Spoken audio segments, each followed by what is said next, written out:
Di dalam sholat berjamaah yaitu militer, itu adalah kesatuan yang paling penting adalah regu. Di dalam satu regu itu terdiri daripada 10 orang atau 11 orang. Apabila yang pertama mengikuti 1 rakaat terus berjaga, yang kedua mengikuti 2 rakaat. Pertanyaan saya, apabila imam itu setelah selesai rakaat pertama kan langsung membaca Al-Fatihah, tetapi kalau yang kedua ini tidak mengejar atau tidak nuntut mengenai Al-Fatihahnya imam, itu bagaimana selanjutnya? Terima kasih. Assalamualaikum warahmatullahi wabarakatuh. Baik, barakallahu fiik. Tetap dapat rakaat, ya. Yaitu maksudnya pertanyaan Bapak ini, bagaimana seandainya kalau seseorang itu yang makmum misalnya tadi contoh digambarkan tidak mendapatkan Al-Fatihah, ya, apakah dia mendapatkan rakaat itu? Dapat rakaat, ya, dapat rakaatnya, ya. Yaitu rakaat ini ketika ruku, ya, ketika ya ruku imam itu baru dia kemudian kalau seandainya sudah bangkit dari ruku dia ketinggalan rakaat yang dilakukan oleh imam ini. Baik. Tidak ada pertanyaan lain. Jadi sholat penjelasan tentang ada yang bertanya? Ada yang lain?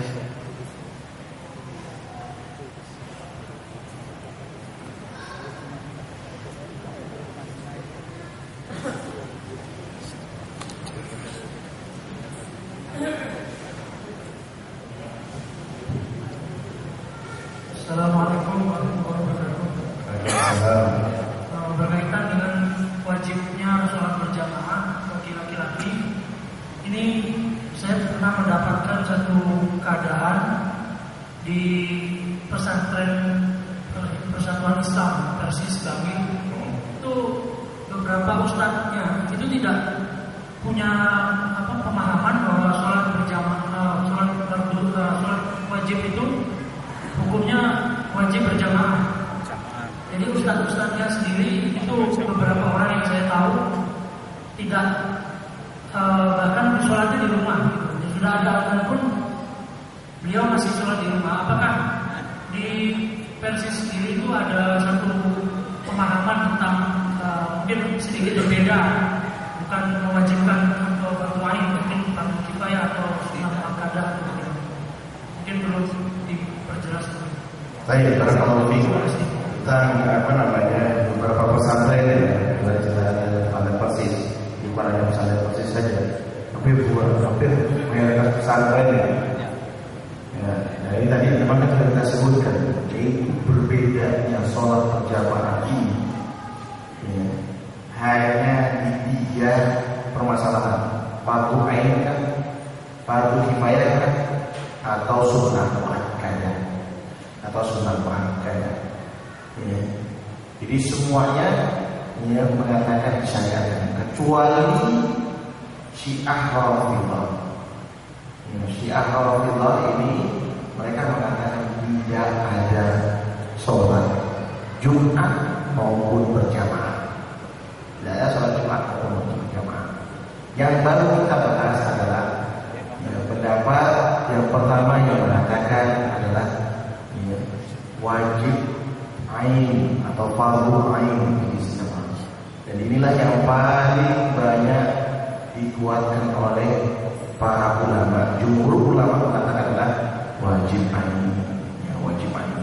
Dasarnya tadi, ya, dasarnya beberapa firman Allah dan hadis Rasulullah SAW. Dan anak cenderung menguatkan tentang ya, sholat jamaah adalah fardu ain. Ya, fardu ain. Ya. Jadi ditinggalkan sholat jamaah ini kalau ada alasan tertentu. Misal ya, negeri kita ini sudah macet di mana-mana ya. Pas ada azan kita masih dalam perjalanan, nggak mungkin kita mau masuk ke masjid. Nah ini mungkin putus, tidak bisa kita tinggalkan. Tidak bisa kita mau berbuat di mana? Besar. Nah ini mungkin alasannya bisa diterima. Tapi kalau misalnya orang dekat rumahnya dengan masjid atau tempat kerjaannya sudah ada masjidnya atau musholanya, ya, tidak ada alasan bagi mereka untuk pindah sholat berjamaah. Ya, maka dilakukanlah sholat berjamaah. Ya, bahkan kalau bisa dalam keadaan safar pun, dalam keadaan bepergian pun, upayakan kita itu mendapatkan jamaah, entah itu di masjid, ya, atau kita mendirikan sholat jamaah, ya, sholat jamaah. Nanti ada beberapa hikmah yang penting. Nah, ini jamaah sekalian yang Allah. Ya, jadi kita tidak perlu mengukur pesantren mana pesantren ini kemudian kita jadikan contoh, ya, tidak perlu kita jadikan contoh. Ya, kita upayakan kembali kepada Al-Quran, hadis. Ya, kemudian bagaimana para ulama menetapkan hukum tersebut. Jadi kita tidak perlu ambil dasar dari ibadah ini adalah urusan kita pribadi. Ya. Kalau misalnya orang lain misalnya berpendapat sunnah atau tidak wajib, kita tidak ada urusan dengan mereka. Kita melakukan ibadah ini, ya, begitu kita tahu hukumnya, upayakan. Kita kan disuruh jaga diri kita. Anfusakum wa ahlikum nar. Ya. Orang yang menjaga diri kita ini, kita sibukkan dengan ilmu, sehingga dengan ilmu itu kemudian kita bisa pahami ini wajib kifayah, ini sunnah muakkadah, ini sunnah dan seterusnya. Yang kita yang melakukan, kemudian kita ajak keluarga kita untuk melakukannya. Karena wa'alikum ya anfusakum wa ahlikum. Nah, ini barakallahu fiik tadi atas pertanyaannya dan ini bermanfaat. Ya, baik, itu saja. Ada lagi pertanyaan? Silakan. Yang paling jauh pertanyaan.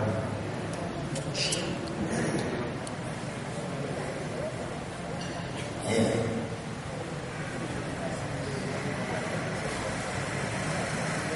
Assalamualaikum warahmatullahi wabarakatuh. Assalamualaikum.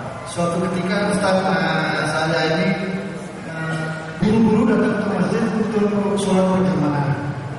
Tetapi setelah sampai di masjid ternyata sholat berjamaah itu sudah selesai. Nah, kemudian saya menunggu 15 menit, mungkin ada teman yang datang untuk saya ajak berjamaah. Tapi ternyata sampai 15 menit tidak ada orang yang datang. Akhirnya saya sholat sendiri di masjid. Nah, ini tolong bagaimana hukumnya seperti ini, Ustaz? Baik, bagi orang yang pernah sholat berjamaah di masjid, boleh dia pulang langsung. Boleh ya. Ini saya Salman Masyhur dalam Akhbar Muslim, dia mengatakan seperti itu. Itu kalau tinggalan yang penting sudah punya niat datang ke masjid. Ya. Cuma jangan kemudian yang penting saya punya niat. Jangan kemudian beralasan seperti itu. Kadang-kadang orang itu niat seseorang itu insya Allah sudah dicatat walaupun belum dikerjakan. Yang penting dia berupaya untuk datang dulu ke masjid. Kalau jadi ada beberapa masjid ini banyak ya. Mungkin ada masjid yang lambat memang iqamahnya sehingga kita bisa datangi. Tapi tidak ke masjid itu sehingga kita mendapatkan sholat. Ada pun misalnya dapat yang kedua ada yang katakan boleh memang datang ke masjid, barangkali tadi menunggu cari orang yang orang yang belum sholat misalnya, atau tidak dapat orang yang belum sholat, ada orang yang sudah sholat, ayo temani saya jadi imam atau berjamaah.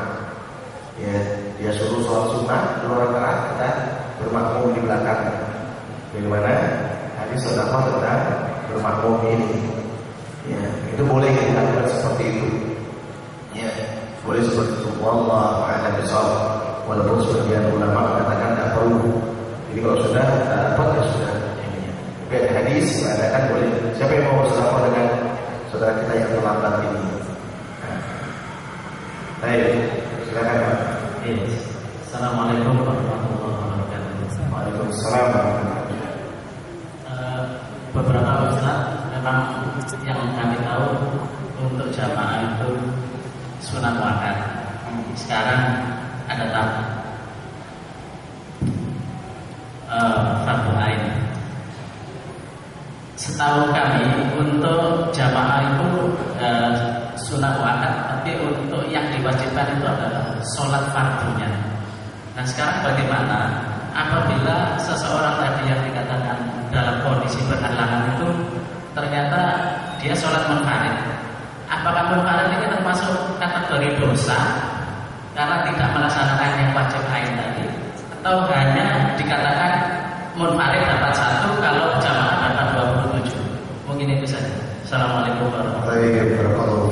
Sebenarnya memang ada pembahasan berikutnya Pak, yang berkaitan bahwasanya hukum daripada sholat jamaah itu sunnah muakkad, dan mereka diantaranya adalah beralasan dengan hadis kalau sholat munfarid, sholat sendiri maka dapat 1 pahalanya, sholat berjamaah itu dapat 27 atau riwayat lain 25 derajat pahalanya ini. Kalau itu sudah ditanyakan, sudah ditanyakan tadi. Nah ini kan perbedaan pendapat di kalangan ulama. Tapi bagaimana nanti Utsaimin menetapkan wajibnya sholat yang berjamaah? Itu kuatnya beberapa dalil yang mengatakan itu tentang wajibnya sholat berjamaah. Disebutkan ini itu hikmahnya di sini. Karena nggak bisa kuat, akhirnya menunjukkan hikmah daripada sholat berjamaah. Nah, iwas sekalian dari Allah, kita perlu nanti membaca alasan-alasan yang mengatakan itu sunnah muakkad. Lalu bagaimana Syekh Utsaimin rahimahullah mentaji dari pendapat tersebut. Baik sebulan beliau mengatakan itu wajib ain, wajib fardu ain, bukan fardu kifayah, apalagi sunnah muakkad. Baik. Sudah Pak. Satu lagi ya. Satu lagi.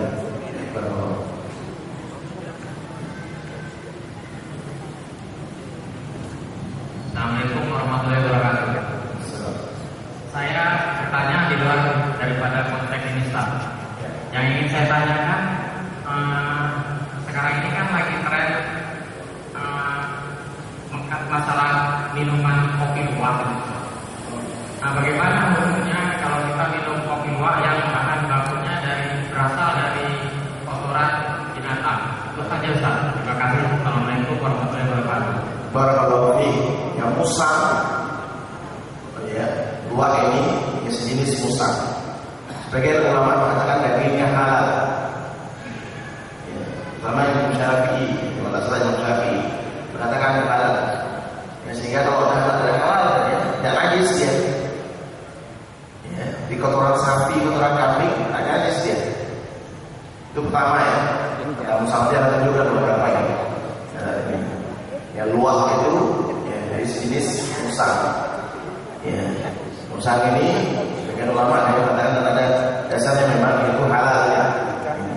Kalau sudah halal berarti kotorannya juga tidak najis.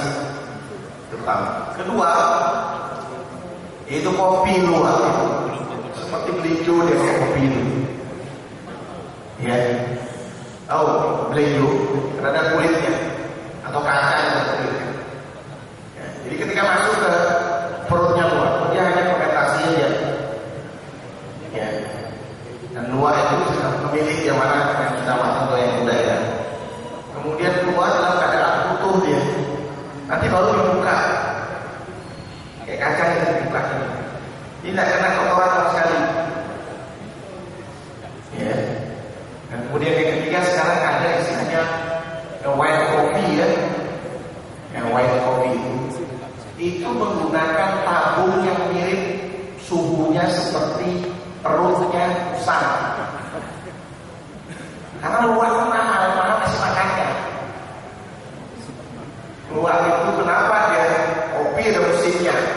Ini melihat luwaknya yang ada di Bali. Kalau mau datang ke Bali ada kopi luwak yang kita sudah kasih sertifikat halal. Di sana bisa lihat dia langsung bagaimana prosesnya. Jadi mahal kita setengah 1 kilonya kenapa? kasih makan luwaknya itu. Ya, nah itu Allah a'lam bissawab tentang ini. Kalau yang lainnya white coffee itu hanya tabungnya itu yang mirip kayak bourbon, jadi suhunya dibuat. Ini modelnya kayak galonnya air, jadi dimasukkan itu jadi suhunya nanti seperti matang seperti itu. Kemudian disebut white coffee. Kayak jual murah kan. Nah itu ini. Kopi buah sendiri mahal, satu cangkir 150.000 ya. Nah ini diantaranya Wallahu a'lam bishawab. Baik. Barakallahu fiik. Asyhadu an